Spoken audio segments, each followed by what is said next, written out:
The raw materials that arrive at the plant may be packed in sacks or in big bags and transported by truck, or they may be delivered loose and unpacked. After offloading, they are moved to the storage area in the warehouse and subsequently placed in the dosing system and automatic mixing system silos. The big bags are transported from the warehouse to the silos and then emptied into a hopper. The operator selects the appropriate silo on the basis of the type of raw material. The motorized car moves the joint of the flexible hose used for the raw materials to the piping linked to the selected silo. The material is released from the big bag and passes through the hopper as far as the propeller located below. During this phase, the air extraction devices on the hopper and on the propeller draw off air together with a small percentage of suspended powders towards the general system filter. In the propeller, the compressed air is driven in the lower part against a porous membrane. The powder, caught by a finely distributed flow of air, reduces its angle of repose and acquires an ease of flow similar to that of a liquid.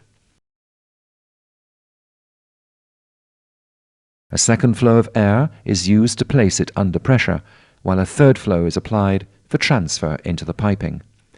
The material then travels diluted with air in the low-pressure piping and arrives at the silo. The final section of piping at the point of entry into the silo has a lateral hole, and the product hits the base of the piping and is sprayed out like a fountain. While the material enters the silo, occupying space, the air and suspended powdered material tend to move towards the filter. The air passes through the sleeves while the particles fall back into the silo itself.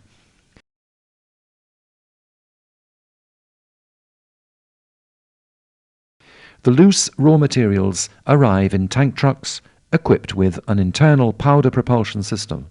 In this way, the flexible pipe connected to the tank is positioned on the joint of the mobile car without passing through the loading hopper.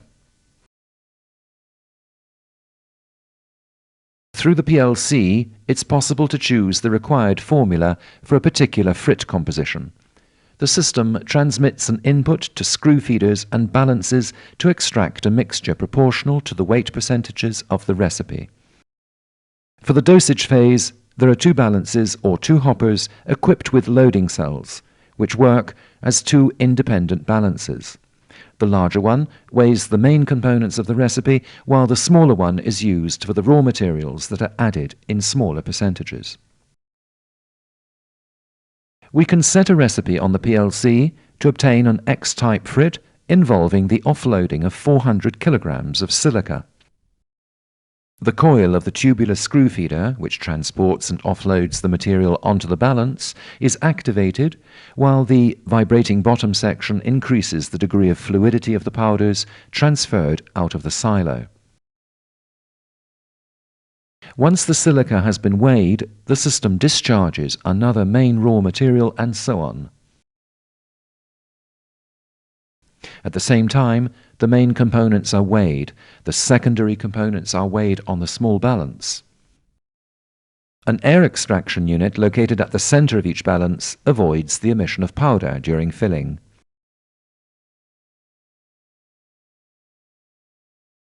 In the bunch layout of 16 silos, the dosage phase ends when, once the component weighing phase has been completed, the butterfly valve at the base of the balance opens up and the material falls into the mixer.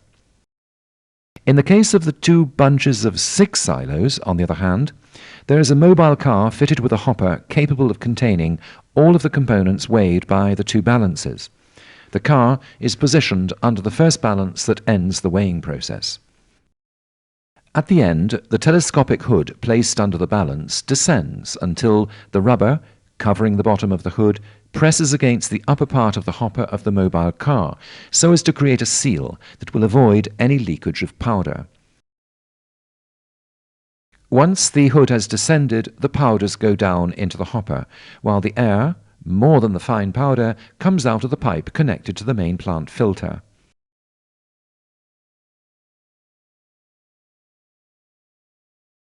Once the offloading phase is over, the hood rises again, and the car places itself under the second balance. When the offloading of the second balance is completed, the car takes up position over the point of entry of the mixer. During the loading phase, from both the 16-silo bunch and from the mobile car, mixing is already initiated. The material is mixed by the movement of the blades attached to the shaft. Once the mixing phase is over, the butterfly valve in the lower part of the mixer opens up for offloading. In the propeller unit, the powders fall freely inside the machine, while air is emitted from the air release valve. In the meantime, the System Management PLC positions the mobile car so as to connect the flexible pipe leading out of the propeller unit to the piping that connects with the kiln silo assigned to the production of that particular frit. The loading phase is completed and followed by the launching of the powders, which arrive directly in the silo located above the melting kiln. The screw feeder is designed to withstand the very high temperatures inside the kiln and is fitted with a cooling system for the end section, while the inner screw itself is made of steel for high temperatures.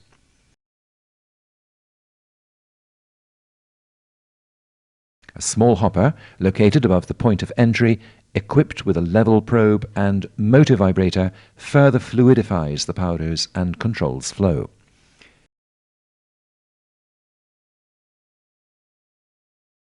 Normally, the point of emission of the screw feeder is kept connected to the kiln loading block so that the material enters the kiln, increasing the inner build-up.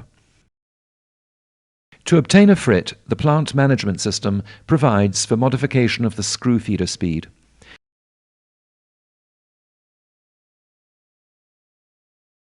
When the material inside the small hopper of the screw feeder goes below the level of the probe, a preset time interval is triggered.